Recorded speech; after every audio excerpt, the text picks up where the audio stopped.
Hi guys, and it's Dan here with Spartanjesters, aka me and Chris, obviously, and welcome to the Elder Scrolls Online Weekly number 8. So how's it going, guys? Today we're going to be talking about the Ask Us Anything they gave us. We're going to be talking about the Wumasu Dan, because Dan wants to talk about the Wumasu, the new creature that they announced. We're going to talk about the question that they gave to everyone, and then we're going to talk about that new topic that Dan just found, which is dynamic player gear.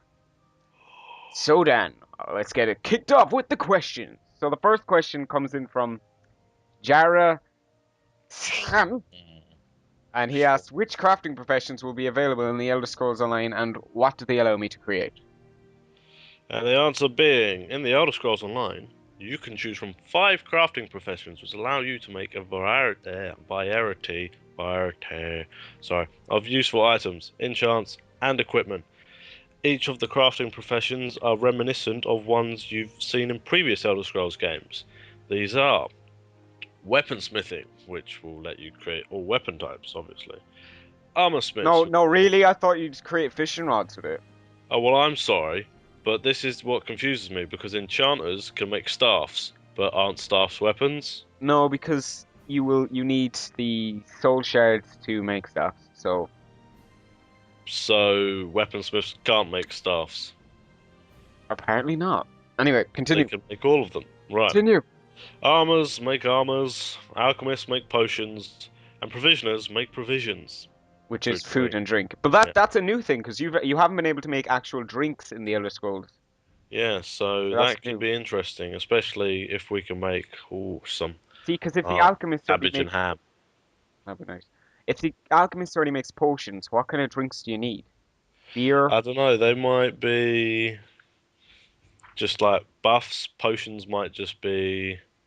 Yeah, like the provisioner might make stamina buffs, whereas Yeah, uh, whereas potions might be like kind of temporary boosts. Like, I don't know, increase attack speed by however much for like 30 seconds yeah. and kind of like quick steroid boosters, Oh, dude, stuff like that. that'd be awesome. That would be awesome. And the Hmm. next question comes from Brandon Stull, and he asks, "How difficult would sky shards be to find in chests? Do I have to climb a hill, or fight dangerous guardians to get there?"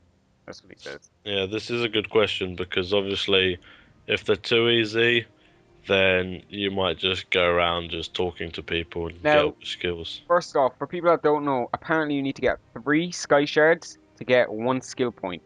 Yeah, so obviously, I don't know how many skill points you get per level, but if it's one, obviously getting sky shards kind of has to have some difficulty because otherwise you could just go collecting them and like not really need to level up for your skills. Yeah, what was the answer for it anyway then? Some will be easier than others, but in order to discover all of them, you'll have to keep your eyes and ears open. So obviously, by the sounds of it, they're not going to be in plain sight and marked on the map for you.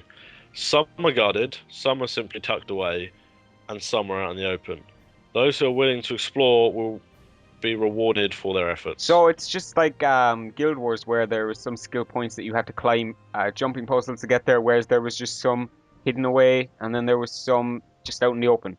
But then So again, by the sounds of it, they're not going to be marked on the map like Guild Wars. You can't just go, right, I uh, want 2 more sky shards. I'm going to go over to here, and then I'm going to go over to there, and I'll have my skill point. yeah, exactly. Now, one of the things is will how will they be? How will like is there a max that you can get per level? Like as you were saying, you could just go get sky shards by yourself, but do you reckon there'll be a cap that you can get before you level up or something? Um, I'm not sure because these aren't the only ways of getting sky shards. They've also said you can get them from random drops from Oh yeah, mobs. yeah, yeah. It's worldwide. Mobs can drop them at a random rate, So I don't etc. know, maybe the drop rate won't be very high, so that'll reduce it, and maybe there'll only be like 10 per a zone or 9 Yeah, per yeah, yeah. zone. So I'm sure they'll find a smart way of not making it so you can get all your skills really quickly. Yeah, yeah. The next question comes in from Mark Neveling, and he says, "Are you going to stay with the old system of making your own gear, or allow one crafting skill so everyone becomes an expert in one or two fields? Example: tailor, swordsmith, weaponsmith, alchemist, rune crafting, etc." And the answer was you can master up to 2 crafting fields. Our intention is for specialities to trade, specialists, sorry, to trade with one another. So if I make a sword and Chris would make a breastplate, we'd obviously have to swap because I couldn't Well, make both, for that's what we do instance. anyway. Like in any game, it's like I'd be a leathersmith and Dan needs leather gear, but I won't need it. And like I always give Dan the gear that he needs, and he gives it to me. So it's kind of like they're trying to implement friendly trading into the game. Yeah, and like they said, this is what will keep the economy going in the game because if someone could make everything for themselves, you're not going to get the money flowing around. Mm. So it does help. Plus, it means that if you'll be able to make money that way, so it won't just be someone buying out everything and then trying to sell it at a higher price because then I could just go and make some and sell it for cheaper. Yeah. So, and it gives every crafter the opportunity to find their specialist niche within the market. So, for instance, if I found the perfect recipe for a poison daggers using seven of one thing and only two of another, then that would be my special niche because no one would know how to make that dagger as well as I could, for instance. Yeah, like there's going to be a couple of recipes that that'll be Yeah, very hard to discover, as with every other Elder Scrolls game. yeah, but it's also to do with the amount of additives you add to them, they've said. So, for Right. instance, you can always add two additives, but it might be a number of additives, so you might actually add too much, you might add too less. So that's where your specialist niche comes in. Yeah. So the next question comes in from Conrad Fury. I really like your name. And he says, could you shed some light on crafting and collecting system in the Elder Scrolls Online? Will you need to go to a trainer to pick up new schematics / crafting plans? Now, I'm Yeah, guessing he means sorry. I'm yeah, guessing cool. it'll be, will you automatically learn them, or do you have to go from your crafting trainer to learn new things, then go out and train that up and then come back, or will you just kind of learn them as you go along? That's basically what he's saying. Yeah, so like previous games like WoW, for instance, even when it comes to things like just picking up things or mining, you still have to go away and you still have to learn the next set to become like an advanced miner and a master miner and whatnot. Yeah. But the answer for this is much like in previous Elder Scrolls games, there are no recipes or schematics. You must collect or learn from the trainers in ESO. There are multiple ways to create every craftable item in the game. Discovery Discovery is the optimal mix of ingredients and additives to make the perfect item is all part of the challenge of being a crafter. So it's just like you mix things together, you throw a cabbage on a sword and you get the cabbage sword. Exactly. Simple as. But it obviously, like I said earlier, if you put two cabbages, you might have a stronger cabbage sword. Oh, obviously I'll have the cabbage sword, you'll have the banana sword, it's obvious. Yeah, well, I might have the banana hammer.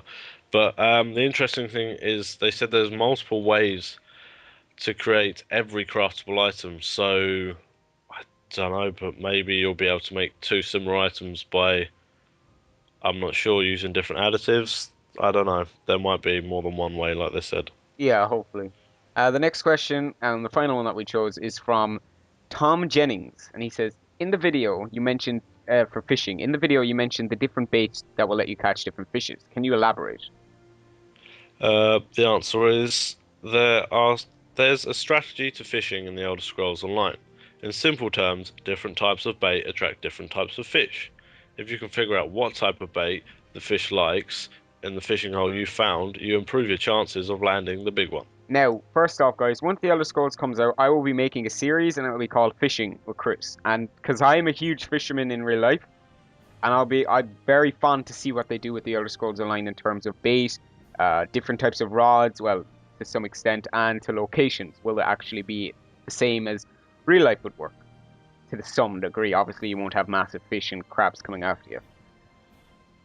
Yeah, so the next thing we're going to talk about is the question of the week. And it was, what's the most horrible ingredient you've ever tasted in an Elder Scrolls game? Mine would probably have to be a troll toe, because the idea, or troll fat, the idea of anything coming off of one of those people things. What would you think, Dan? Rotten cabbage, Oh, definitely. yeah, I mean, you can't say cabbage because cabbage is our mighty No, Lord and cabbage Savior. is perfect, but if it's anything but the perfect cabbage, then I'd probably just be sick because I couldn't accept anything Yeah, but perfect cabbage. they might implement new things. They might implement like feces, Oh, mammoth droppings, oh, oh, bat wow. guano. What is that? Guano is like a word for bat droppings. It's a delicacy that you can eat. Oh, that's not delicate in any way. Well, it Unless you is. caught them in midair. It's like you catch the poop before it falls. I got it. Yeah, alright, okay. Enough about All back. right, the last Moving on. thing that we're going to talk about this week is Dan. You recently found this. It's the pros and cons of dynamically generated gear. Yeah, it's kind of like Diablo and Torchlight, where certain types of gear, um, they will have like a archetype, so it will be a type of sword. It might be like a fiery type of sword, that type of archetype.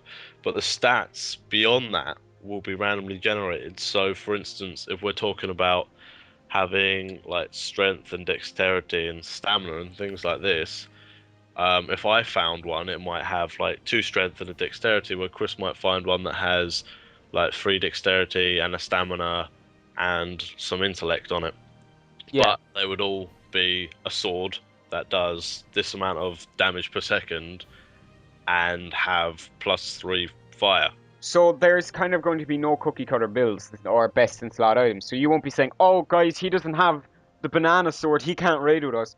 No, I've got the cabbage sword. It's better than the banana sword. It does this, and it helps my class progress a lot easier. And exactly, I mean, that means that like I might, like you might be looking for certain stats or certain things like extra crit and this and that. So I mean, if you go out the first time, you don't find that, but it still does damage. It gives you this, this, and this. You might be tempted to go back and do that boss again and find a different variation of that sword. I mean, it also means that it's going to be so hard for someone to have the same set. I've found this in like other MMOs where it was just so annoying that in high level raiding, everyone would have the same gear. Yeah, I mean, Completely the same. I hated it when I was playing other games and we were going to do some end game content and I didn't have any type of if my helmet wasn't up to scratch, you know, it wouldn't be what it's I wouldn't be left into the rating. So Yeah, it'd but be a bit it's cool because you'll be able to have your own real sets of, armor. So you might not find the one you want, but you could go find the crit on something else and make your own crit set. So let's wrap it up with the cons of this. Do you want to go in? You kind of get useless stats though, wouldn't you? Yeah, I mean, sometimes in games like this, you might get random things that you don't really need because you might get combinations like you might get like extra damage, but like I don't know, something like added intellect or no, like mana, but you might not use But mana. then that's kind of where the whole social trading comes in. Like if I have a sword with intellect and you have a breastplate with strength, and I need strength, you need intellect. Yeah, but you That's might get things that are like completely you don't need. Let's say intellect is only for people using spells, and strength is for people using just like melee weapons. melee weapons. Let's say two completely different things. If you had both of them, it's kind of pointless. Yeah, true, true, true. So that's all for this week, guys. If you have any questions or concerns, please leave them in the comments below because we do take questions and answer them, and we also reply to comments. Make sure to check Yeah, our Twitter and our any Facebook. question will make our videos better Yeah, it makes them because longer as well. we're running out of stuff to talk Do about. you want to say anything else, Sam, before we kick off? Like you were just about to say, message us on Twitter, Facebook, YouTube. We're gonna reply. We have no lives, Yeah, exactly. so we'll Also, be here. if you want to see any sort of other videos, kind of if it's lore or any other thing, I know you won't do lore, Dan. Calm down. It's okay to We do. can try, We can but try do them. Just but let it us will know in the comments consist below. of the lore of cabbage and bananas. Yeah. All right, guys. Till next time. It's been Chris, and that's Dan. Hello. Goodbye, you mean? And Bye we'll bye. see you in episode 9. Thanks for watching.